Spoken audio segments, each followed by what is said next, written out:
Ховд аймгийн Улаанзагалмайн хорооны 2018 оны жилийн төлөвлөгөө төсөв санхүү хэлэлцэн батлах үүднээс Улаанзагалмайн хорооны удирдах зөвлөлийн гишүүдийн энэ оны анхны хуралдааныг Монголын хүмүүнлэгийн өдрийг угтан өнөөдөр зохион байгууллаа. Хуралдаанаар 2018 оны үйл ажиллагааны жилийн төлөвлөгөө, эхний улирлын ажлын тайлан, аймгийн Улаанзагалмайн хорооны 2017 оны жилийн эцсийн тайлан болон 2018 оны эхний улирлын санхүүгийн тайлан, сумуудаас ирсэн тусламж хүссэн өргөдөл, хүндэт онорын болзол хангасан хүмүүсийн анкет танилцуулах, байгууллага хөгжүүлэх санаа хэлэлцэх, олон улсын хүмүүнлэгийн өдрийг тэмдэглэн өнгөрүүлэх төлөвлөгөө батлах гэсэн 6 асуудлыг хэлэлцэн батллаа. Байгууллагын засвар үйлчлэлийн ажлыг 25 сая төгрөг багтааж хийлээ.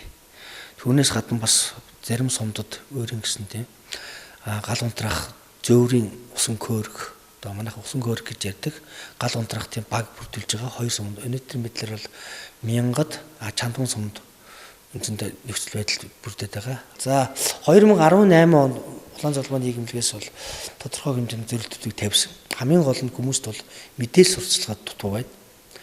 90 оноос хоошоо гэхэр ч үндсэндээ 28 жил хүмүүс бол энэ талаар мэдээлэл дутмаг байна. Энэ үйл ажиллагааг хүмүүсийн дунд одоо хангахын тулд мэдээллийн үйл ажиллагааг бол мэдээлэл сурталчилгааны ажлыг бол илүү төлөвлөгөө тавих хэрэгтэй. Хоёрдугаарт бол яг сум болгондор, баг болгондор очиж ажиллахыг Улаанзагалмайн зорж ажиллаж байна. Ийхүү удирдах зөвлөлийн хурлаар олон жилийн цусаа бэлэглэж хүндэт онорын болзол хангасан 4 хүндэт онорын шагнал олгохоор шийдвэрлэлээ. Түүнчлэн олон улсын хүмүүнлэгийн өдрийг угтаж сарын аян зохион байгуулах, 2018 оны 9 сард Улаанзагалмайн хорооны 60 жилийн ойг тэмдэглэн өнгөрүүлэх, ойг баяр ёслолын журмаар биш, Улаанзагалмайн хорооны үйл ажиллагааг сурталчилсан байдлаар зохион байгуулахаар болсон юм а.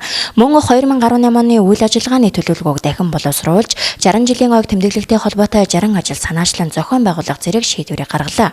Үүнээс гадна ховд сумын тусламж хүссэн өргөдлийн дагуу сургуулийн насны хүүхдийн судалгаа гаргаж гэр бүл хүүхэд залуучуудын хөгжлийн газартай хамтран 18 өрхийн хүүхэд багчуудад хичээлийн хэрэглэл олгохоор болсон юм а. Ховд аймгийн Улаанзагалмайн хороо нь 2017 онд нийт 56 ажил төлөвлөж ажлын гүйцэтгэл 70 гаруй хувьтай биелсэн байна.